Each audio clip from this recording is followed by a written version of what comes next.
Morning. It's quick week here, so just kind of recap the game the other night. It was it's all like we always say. It's always good to go on the road and get a win, and to be down 21-0 and just see our guys not flinch in that ball game was awesome. Just speaks of them and the type of men they are in that locker room. And I knew that score right before the half was big, and we made some mistakes in the first half that we shot ourselves in the own foot, so to speak. But I knew we could overcome those in the second half, and we just stuck together. And in the second half, when you look those guys in the eye, or at halftime, when you look those guys in the eye and you told them exactly what we're getting ready to go out and do, no, they never flinched. And then come out of the half, Zakai punched the ball out, Chad recovered it, and then Raji broke the run to get the momentum going. That's the whole thing got started. And we pulled them all together at the fourth quarter and just said, hey, it's about us. It's not about them. And that's been the message for the last 5 weeks. And that'll continue to be the message this week against Navy. A very good football team. And obviously me and Brian Newberry, good friends, and several people on that staff know really well and respect the heck out of them. I wish the conference would do a little better job scheduling and not give them a bye week before us. But it is what it is. We can't focus on that. We got to control with control. And right now that's getting ready for Navy. And as I told our players, it's a race against time. In Dowdy Ficklin, and let's send these seniors out the right way. And those seniors have been through so much. Some of them been here since 2020, 2019, and just really emotional for those guys going to play their last game in Dowdy Ficklin, and with us momentum. And I'm fired up to be back in there with our fans in Pirate Nation, and can't wait for Friday. Questions? Obviously, pretty big news. I guess it'll become official Wednesday. Chance to be the head coach going forward. Can you address that? Yeah, there's a process to this thing, and we got to let the process play out. And you know me, like my focus is going to be all about those players, and it always will be. And that's now, that's the last 5 weeks, and that's always moving forward, whenever that is. Okay, and our focus, it has to be on Navy, and it has to be 1-0 this week. We talk about winning the day, and right now it's about winning the day and making sure in that race against time that we're preparing for Navy. Would be a good time to bring up good Team Boneyard, though, for the future and take care of those guys, and Team Boneyard will help us take care of what we can in the future, because winning 7 games, that's great. Go win 8 games, that's even better. All right, and hopefully finishing third place in this conference, that's a big step for this program. But I tell you what, I think that the conference championship game is our goal. Go play in that thing. And to do that, we need everybody. We talk about that all the time. You need the trainers, equipment, video, everybody in the building. And with that said, I can't say thank you enough to Dr. Rogers and John Gilbert, what they've been doing for our program, but also our fans and the support they give us, and that Team Boneyard and helping us retain players and bring new talent in. It will be huge moving forward. We talked about how hard it was before. Now you got the news that you can't talk about yet, but still, do you think the staff's a little more relaxed and the players kind of like, hey, this is our baby now, let's roll with it? I think that their main focus will just be Navy. Is needs to be the focus, and that we can't let anything else distract that. And we can't let anything else get in that way, because if we do, Navy has the advantage. They already got an advantage because they had a bye week and extra time to prepare, but we got to make sure we're full steam ahead preparing for those guys. They got a really good quarterback. I don't know which one we're going to see quite yet. It's another week of that. And it's a little bit different offense, but we did have Army earlier in the year, so some recall for that. And then defensively, there is some carryover what they do to what we do, so that is some familiarity. South Florida played them earlier in the year, so similar style of offense, so they get kind of a look at what they did against South Florida. So all those things, you get back Sunday, you don't get much time to prepare. You got to get right on it, but we'll have plenty of time to talk about the other stuff in the future. Coach, aside from the news this week, looking back at the weekend, what did it mean to you to see so many players publicly voice their support for you moving forward on social media? The funny thing is, I don't even have time to get on social media. I told somebody you're playing defensive coordinator hat, your head coach hat, you got some other hats you're trying to wear and take care of business in those areas. And I got to my phone the other night, I had about 100 and so text messages. I try to respond to everybody, just to say thank you and let them know that I appreciate their thoughts and their messages, whether that's on social media or my text. But I really don't have time to scroll. Somebody told me that something was going on there. I think my mom or something. She must have time to scroll, but not me. So, and it just says about that locker room and who they are, the type of people they are, and how close they are for each other. and just love every one of those kids in there. And I think that's where it starts, and that's where any program starts and needs to be, is the care for each other. We talk about our mission the last 5 weeks has been tee off on our opponent together with effort and energy. And if we'll do those three things, we'll have a great opportunity to win on Friday this week. Coach, you got started this thing with the nothing to lose mentality, and obviously you kind of coaching or were coaching for the job. So how have you kind of kept that mentality while maybe some of the things have changed over time? You got to play that way. That's the style of play we're having with. That's the style of defense I want to call. That's the style of offense we have. We're taking shots down the field. We're going for it on fourth down. We're bringing all types of pressures and doing different things there. In the corner fire, Sam fire, field safety. Whoever could pressure. But that's just got to be our mentality in everything we do. If we talk about recruiting, we got to have that same mentality. If we talk about NIL, we got to have that same mentality. If we talk about building our staff, we got whatever it is. But that's this mentality we got to have this week against Navy, and right now that's all that matters. But we got to go be aggressive against those guys too to get a win Friday. How has Coach Cronick, kind of changed their offensive philosophy coming in? Yeah, Coach Cronick's a heck of a ball coach. I've known him for a long time, and a heck of a person. He's an awesome man, and respect the job. He's done it at Lenore Ryan, Mercer, and even before that at Furman, and even before that back in Georgia there. And Dad was a long-time high school coach at East Coweta High School, wing T background. You're still going to see some under center option phases of the game. You'll see a little bit more jet and belly and counters, quarterback run game, and then he likes to throw the football down the field. He's going to take shots down the field and find different ways to do that through play action and getting vertical balls down the field. And early in the season, they were putting up a lot of points, and that kind of fell off the last couple of weeks. But I expect them to, with a bye week, and especially the Army and Navy game coming up, I expect them to be back to full force, the offense we saw earlier in the season. To Dugan's question about just seeing the players publicly support you, it's been a lot of the older guys who you've talked about a lot, and they've come out and really publicly backed you. What does it mean as you head into the senior day now to have that day for them in this final home game? I think part of the mentality for those guys is we all got each other's back. Offense got defense back, defense has offense back, special teams, whatever it may be, and they know that I have their back. And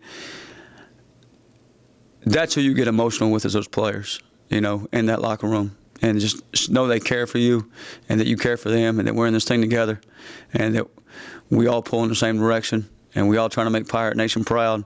And we can't wait to get in Dowdy-Ficklin on Friday. So that's pretty awesome. That's pretty awesome. Coach, not to switch gears. Yeah, I appreciate you switching gears. Zakai, coming back in the second half, you could just tell the difference he made with that defense. So, how does that just prove how important it is to you guys? Our seniors are so special, and the way Zakai Barker and Caden Hauser are leading, both those guys are special people on both sides of the ball as younger guys. And Zakai was definitely a spark plug in the second half there. I told somebody the story the other day. My first game calling plays defensively, defense coordinator. We let the other team, it was actually Mercer, we let them get up 21-0. And we had two kids that had to sit out the first half and they come back in the second half. And we shut them out in the second half, a little bit like the other night. And they said, hey, what was your game halftime adjustments? I said, well, those two kids were fresh and everybody else was tired. And they could go. But Zakai, as soon as he got in there, third play was in there, he forced a fumble. And, he just does a great job running the show and just super proud of the person he is. I met with Cliff Godwin a couple weeks ago, and Coach Godwin's been awesome, and just thank him for his mentorship and his leadership, what he's meant to me and this university as well. But he said success leaves clues, and he was talking about a couple young men he had, but Zakai Barker's no different. Caden's no different. Those guys' success leaves clues. Those guys are always in the building. Those guys are always working, and there's no. It pays on the field. You see it on the field.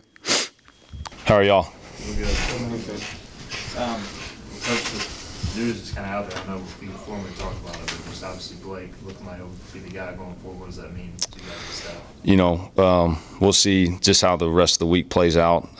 But I couldn't be more excited for Blake. Like I said, when this whole thing started, he had earned the right to do it, and hopefully this thing plays out the way we want it to, and that could be the case. Going back to North Texas, we didn't ask you about it last week, but a place you had coached. What was that experience like in getting a win back in Texas? It was It wasn't weird because I've been back so much recruiting wise when I was at my other places. But it was weird when we drove into the stadium. Just spent 3 years there. Had a ton of great memories in that stadium. We won some big time ball games in there. But being on the other sideline was a little bit weird. But obviously when that thing got kicked off, it was great. I had a ton of family there. It's about 5 hours from my hometown, so a ton of family. But just the way the game played out, it couldn't have been any better. Coach, just to see, I know you did a tweet there, and some of the players obviously tweeting their support for Coach Harrell and the way they've come out and shown positivity about it. I mean, what has that been like for you to see this group kind of come together the way they have? I just hope people realize how impressive it is what our players have done over the last month or so, especially in today's college football climate. You got guys opting out. You got guys quitting at the drop of a hat. They get benched. And, a month ago, basically the guys got told, like, hey, we're moving on to next season. And for them to respond the way they did, I just hope people take advantage and realize how special that really is for them to do what they've done the last 4 weeks. And it ain't, obviously Coach Harrell and this coaching staff, they're a big part of it, but it really rests on these players and what they've done and what they've accomplished the last 4 weeks. When Rajay got into the end zone before the half, could you feel the momentum shift that you guys decided? Yeah, it was it was a frustrating first half because I felt like we moved the ball fairly decent. Two costly turnovers that just simply can't happen. I mean, you got an explosive play, the third play of the game, that's going to put us down inside the 5, and then throwing an interception on the next drive. But once we got in the end zone, and we knew, like, if we could get it to a tight ball game, we felt good just because of where we were at as a team versus where they were. You talk about just two teams that are going in totally different directions. And, there was never a point in that first half. I mean, trust me, it didn't look real great, down 21-0, but there was never a point. There was never panic because we knew, like, if we could just get the first score, we'd be fine. And then obviously had a great drive there at the end of the first half. Defense gets a huge turnover, and then we score 2 plays there, and it's 21-14, and it's game on at that point. So, yeah, it was frustrating, but like you said, that drive there in the first half was huge. I mean, to me, it was the drive of the game. Coach, you talked about the impact of the older guys and seniors in your locker room over the last month or so. When you do see them play at home for the last time this Friday, what's that going to mean to you? You just think about guys like Dustin Hall, Parker Moore, Rajay Harris, Jari Patterson, guys that have been in this program the last several years, and they've seen some highs and they've seen some big time lows. And you go back to that locker room at Tulsa. Like I said, I'll never forget the smiles on those guys' face, and I want those same smiles, this Friday afternoon in Dowdy. They've earned it. Like, they have earned to have the right to have success.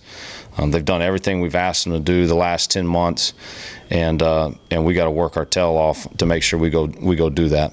Coach, you played this game without 2 of your best receivers. Just how big was that next man up mentality this game? Yeah, it was huge, and I've said it all along. We have total faith in the depth in that receiver room, and those guys stepped up just like we knew they would. Anthony had a huge game.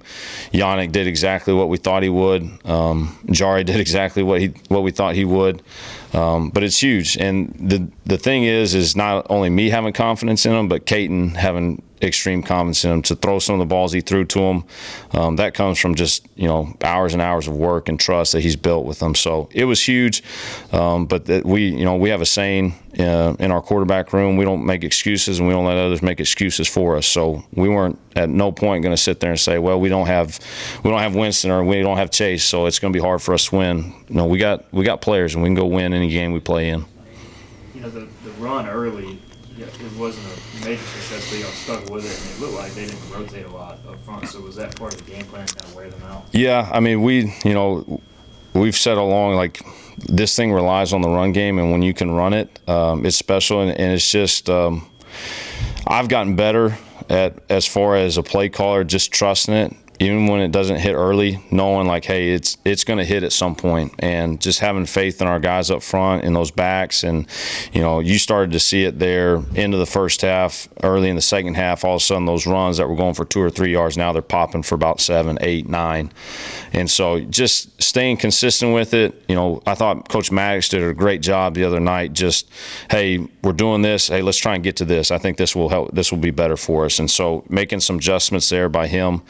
And put us in some really good situations there as the game went on.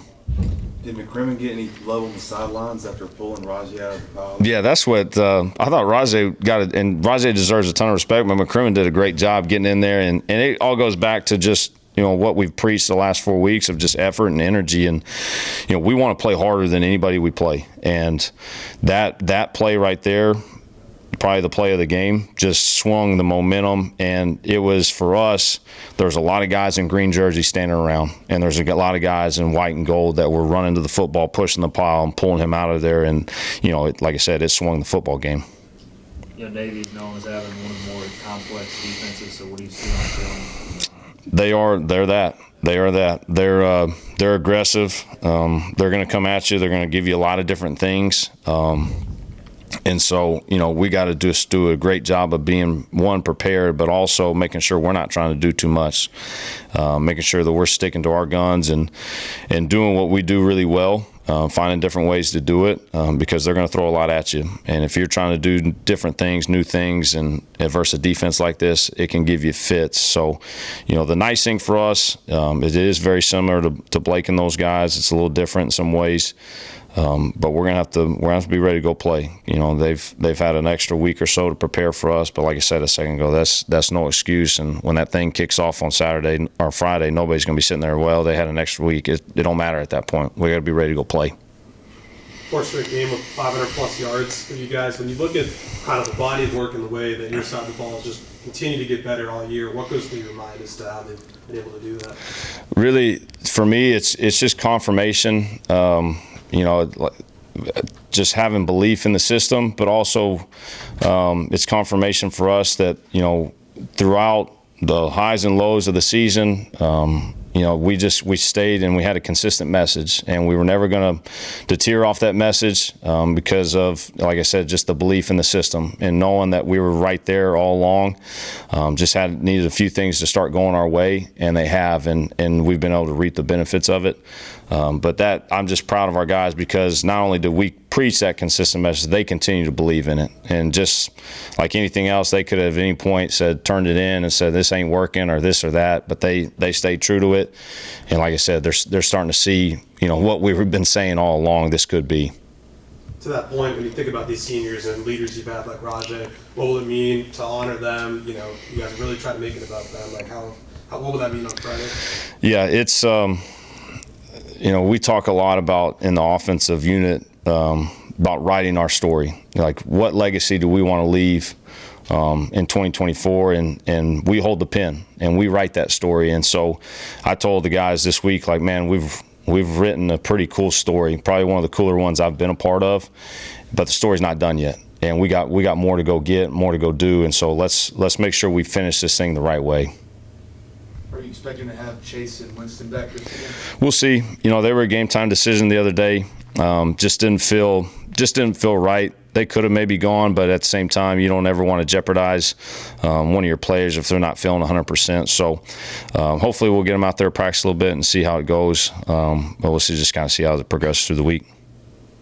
All right, one more question, if any. How much are you enjoying just the, speaking back to your post-game picture, kind of like the interaction with the fans, especially during this winning streak? It's like I've said before, like, you got to have fun with it. Like, we work way too many hours and do way too much stuff not to have fun with it. But also, like I tell our players, like, what's fun? Winning. Winning is fun. The fun is in the winning. And so when you're winning, you got to enjoy it, because I've been fortunate in my career to be really successful everywhere we've been, because I've been around great coaches and around great staffs and great players. But winning is hard. It doesn't matter where you're at. And you see it every week across the country. Half the teams in the country lose every week. And so when you win, man, you got to freaking enjoy it. And so just trying to enjoy it and have fun and have our players enjoy it as well.